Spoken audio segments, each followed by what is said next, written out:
Díomh is Máithreacha le Cassie agus aniu bémuid ag deanú gita Ceardlann. Aniu bémuid ag deanú cuid blachanna de lána Máithreacha.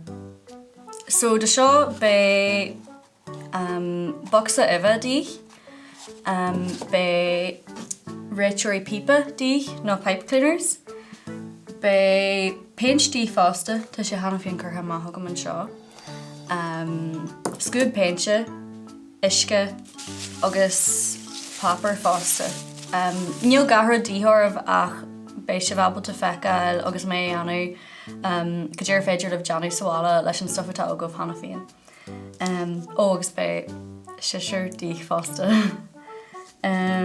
So tása mé le seo. Tá písaí den muxa ifa geartha maith agam an seo. Just tá sé into first. Just gearan tú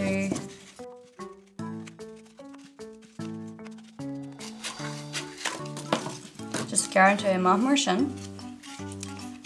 Agus nuair tá sé tiltaí a thart mar sin agat, ag le feicáil go cumar gad bheith costa le blá.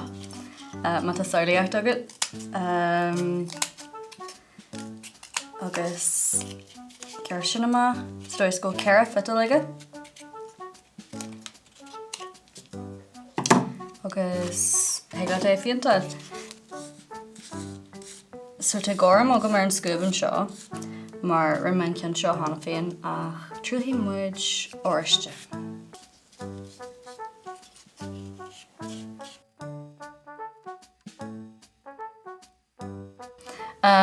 Inis go a couple of blath deanta agam, ag le réitúir pipa a chuir deag an bon, cinneal cos le gas sa dóis go deag leis an bhlach seaasú a bhasa nó cabbéire a tatú géirí a chur an.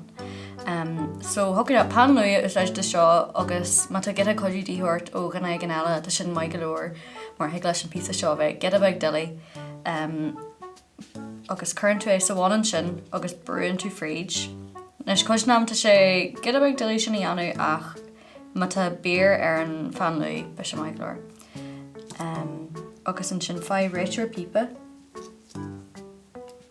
agus ag go é chur fríd.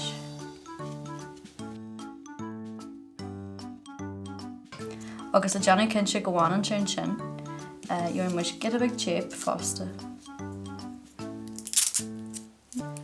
Seans go méid coppla písaí díthort a just conne a dhéanú go dtí go bháin an blá ar an réitúir pipa.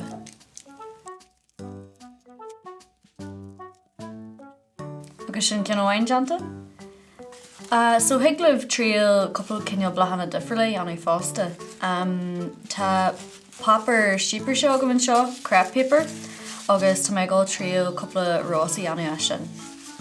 Má tan papar geartha maith agat písaí fada mar seo, higleat táiseacht ar é ráthla.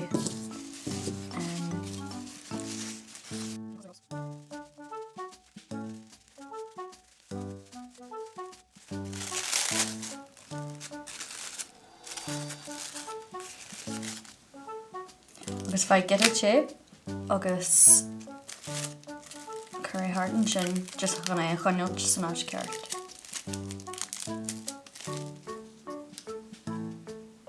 Agus bechóir go bhfuil pál beag ag an bhain fásta, agus ag le réitúir pipa eile chur thuas an sin. Agus písa eile tape, just hart fan bon. Né chuineolt an sin. Agus sin blá heile. Agus ag leat cabbé tá agad haon sála úsáid so thucaid leat doilís beige úsáid agus éad a ráthla nó just iad a ghearraí má has papar tú haon agus éair le chéile. Ag gad a bheith chucraí has tatí géirí a bheith le seo.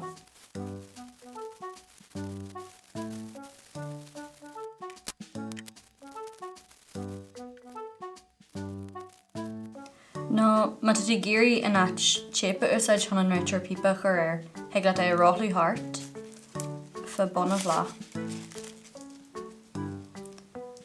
Mar sin.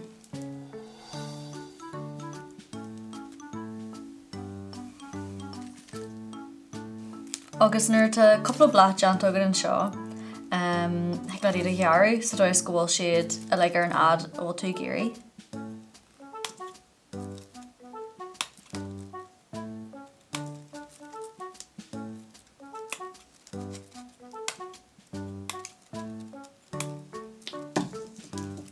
nuair tá siad le gearthógad, heaglaat beidir písa eile mar seo chur thart, písa eile réit ar pípa, just chonaíad a choinealt san áit. Atá tú géiríad a bheith?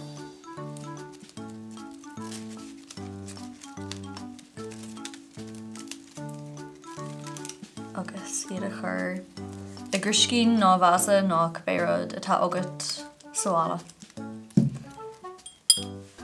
Tásúlagam gur bhaint sibh solta sin, big í London chéad session eile. Slán!